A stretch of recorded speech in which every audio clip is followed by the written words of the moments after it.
ولا تبرجن تبرج الجاهلية الأولى তোমরা জাহিলি যুগের মহিলাদের মতো তোমাদের নিজেদের সৌন্দর্যকে বাহিরে প্রদর্শন করিও না, কারণ জাহিলি যুগের মহিলারা যেই জামাগুলো পরিধান করত তাদের জামাগুলো ছিল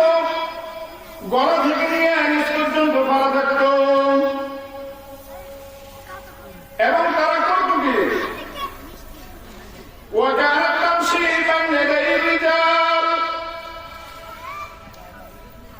এই জাতীয় জামা পরিধান করে তারা পুরুষদের সাথে রাস্তাঘাটে একসাথে চলাফেরা করত। এই জন্য আল্লাহ বলেন, হে মুমিন নারী, তোমরা তোমাদের গৃহে অবস্থান করো জাহিলি যুগের মহিলাদের মতো, মূর্খতার যুগের মহিলাদের মতো, হিন্দু বৌদ্ধ খ্রিস্টান ধর্মের মহিলাদের মতো তোমরা রাস্তাঘাটে বের হইও না। অপর আয়াতে আল্লাহ রব্বুল আলামিন বলেন, ইয়া আইয়ুহান নাবিয়্যু কুল লিআজওয়াজিক,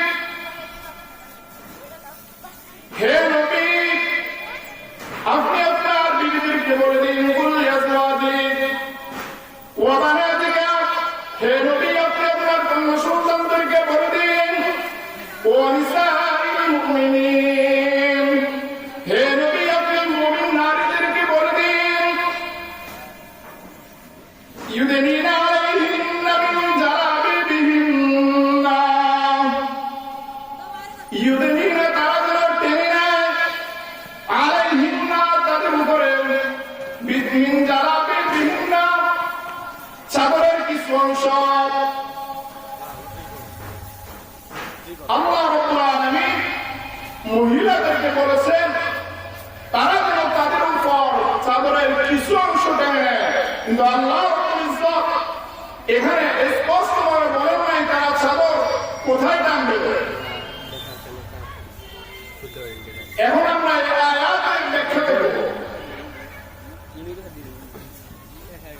রাইসুল মুফাসসিরিন আব্দুল্লাহ ইবনে আব্বাস রাদিয়াল্লাহু তাআলা আনহুমা,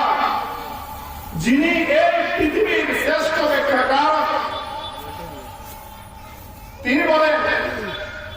আমার আল্লাহু নিসাউল মুমিনিন, আল্লাহ রাব্বুল আলামিন মুমিন নারীদেরকে আদেশ করেছেন, ফাইদা খরজনা মিন বুয়ুতিহিন্না, মহিলারা যখন ঘর থেকে বের হয়ে ফি হাজাত কোন প্রয়োজনে,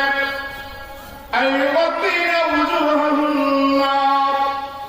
আইয়ুগতিনা তারা যেন ঢেকে নেয়, উজুহাহুন্না তাদের চেহারাকে, মিন ফাওকি রুসিহিন্না মাথার উপর থেকে, মিন জালাবিবিহিন্না তাদের চাদর দ্বারা।